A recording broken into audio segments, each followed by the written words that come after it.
Hey Ronald, welcome to the Ironman 70.3 North American Championships race breakdown and analysis for the third race of the Ironman Pro Series, where every second matters.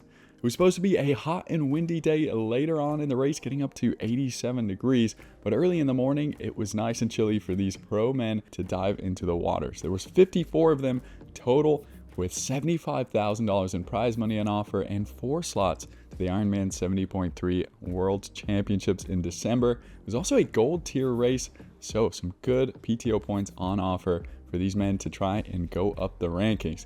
So they dove into the water at first light, and as always, it was a hectic and chaotic swim start.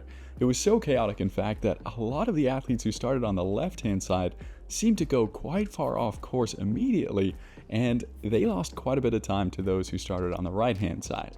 After that, the swim wasn't too eventful, or nothing that we could see in particular.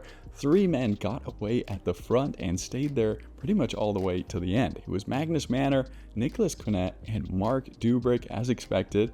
It was a really fast swim. It was almost a minute faster than last year, where Mark Dubrick had the fastest split. Just before coming into transition, Mark just lost touch with those guys, but he came in just a few seconds behind.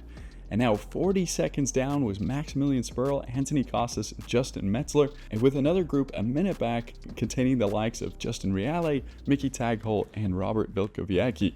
Then 2 minutes 46 seconds down was Jackson Alondre.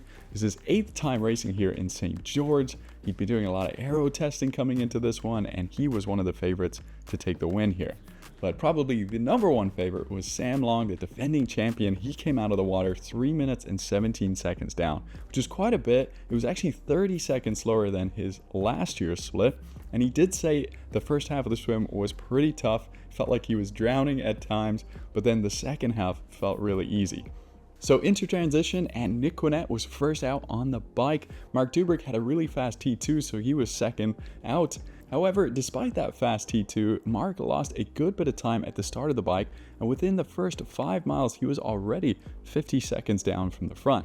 Max Sperl and Anthony Costas then were the 2 other fast movers at the front. They flew all the way to join Nicholas Quinet and Magnus Manor, and Anthony Costas was coming into this one as a bit of a dark horse. He had a great race at 70.3 Valencia.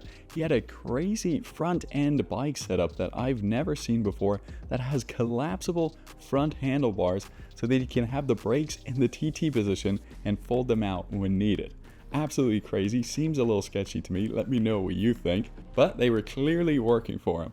And then, as expected, behind, Sam Long was flying up. He caught a lot of ground immediately within 5 miles and was within eyeshot of Jackson, just 20 seconds ahead of him, even though Jackson himself was gaining time to the front and had caught 6 positions himself. Van Hamilton was another fast mover. He's a 25-year-old New Zealand athlete. He got 3rd at Ironman New Zealand, a fantastic bike runner, and he was trying to stay with Sam Long as well. And then after 12 miles, we had a clear front group of 4, with Maximilian Sperl now leading the way, Magnus Manor behind him, Nicholas Quinet, and Anthony Costas. And then a minute and 20 back was the likes of Metzler, Gillespie, Dubrick, Mickey Tagholt, and Justin Reale. And then not too long after that, Jackson Laundrie and Sam Long joined their group and began picking off one by one as they worked their way to the front. This was extremely impressive, as it meant that Sam Long had caught the over 3 minutes gap down from the swim that he had to Mark Dubrick, who had the fastest bike split the weekend before at St. Anthony's, in less than 15 miles. And not too much later than that, and Sam was off of that group, and he was on his way to the front group, which he caught before long. And the front group actually helped him catch them, as they took an early right turn out of nowhere. Maximilian Sperl was the one who led them astray, but they got quickly back on the right track and going again, and they made the right turn at the right time shortly after. All of a sudden, Sam was off the front of that group and on his way towards the infamous Snow Canyon climb, where it was probably only going to get worse for his competitors. Maximilian Sperl deciding he was going to join him just like he did in Oceanside. You would have expected perhaps Justin Reale and Jackson Laundrie to have been able to go with Sam Long just like they did in Oceanside as well, but they weren't able to. For Jackson, it was most likely because of a disaster that happened for him, where his blip shifter fell off his bike and he couldn't shift to the harder gears. It meant he was stuck in the easier gears, and he didn't have a spare one on the base bar. But because of this, he had to stop, and it clearly meant he wasn't going to be able to challenge for the win.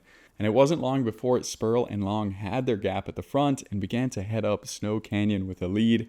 And this is when Sam Long started yelling for Max Spurl to take a turn at the front of the race.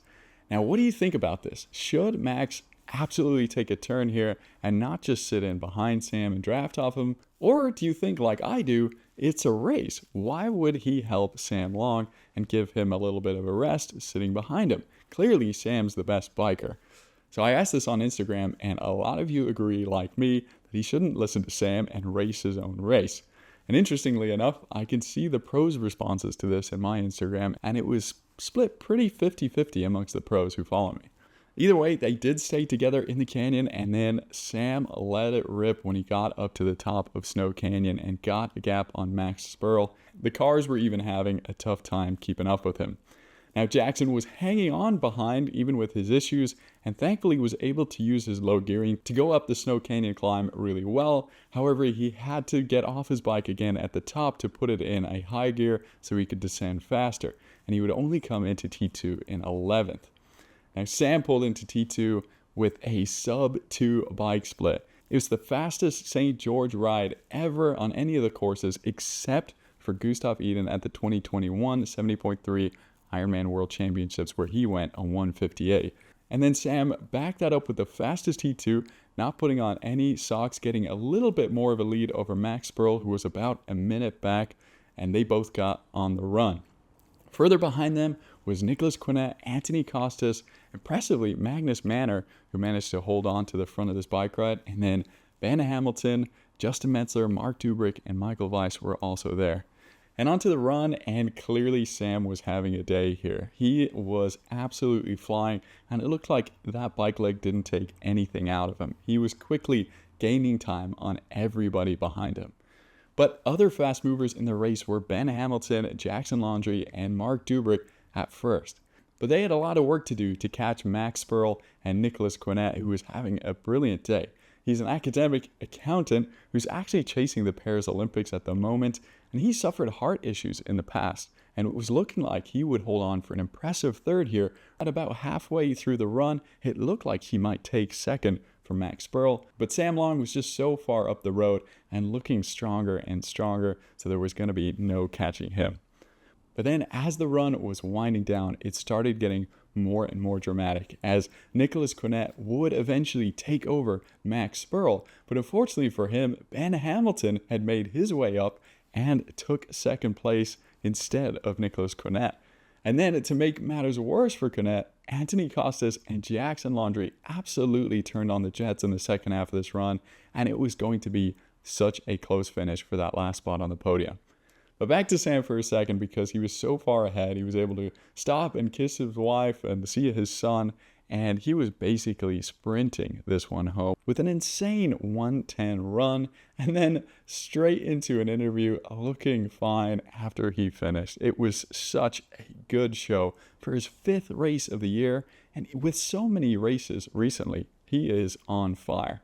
He would then have to wait 7.5 minutes until Ben Hamilton would come over the finish line in second place, and Quinet, who we thought had definitely secured a podium, went from third with a half mile to go to 5th place because of Anthony Costas and Jackson Laundry, who were having their own battle for the podium, and it was Anthony Costas who just held on ahead of Laundry right at the end, who looked like he had given everything. What a brilliant race, with Sam Long winning by such a big margin that he hurts everyone else's Pro Series points. And one thing that you have to know is that even with Sam's amazing run here, he actually didn't have the fastest run split. Connor Weaver, who actually finished in 15th place, ran the fastest ever run here in St. George, beating Jan Frodeno's time of 1:09 from back in 2014. It's not the exact same course, but still, if you compare the times from back then to today, it is super interesting. And to see that Sam outbiked Jan by about 10 minutes is absolutely crazy. And maybe that's why he will be moving up into rank number 1 in the world in the PTO rankings, according to Triathlon Insights, who ran the data that says after May 7th, Christian Blumenfeld will lose his European Open score, and Sam will move to be the number 1 ranked triathlete in the world What do you think of that? Is he the best triathlete in the world right now? Love to hear your thoughts down below. Thank you so much for watching. Make sure you subscribe, and if you join my channel as a member, you'll get access to these videos much sooner than anyone else. Thank you guys so much. We'll see you in the women's recap really soon. Bye.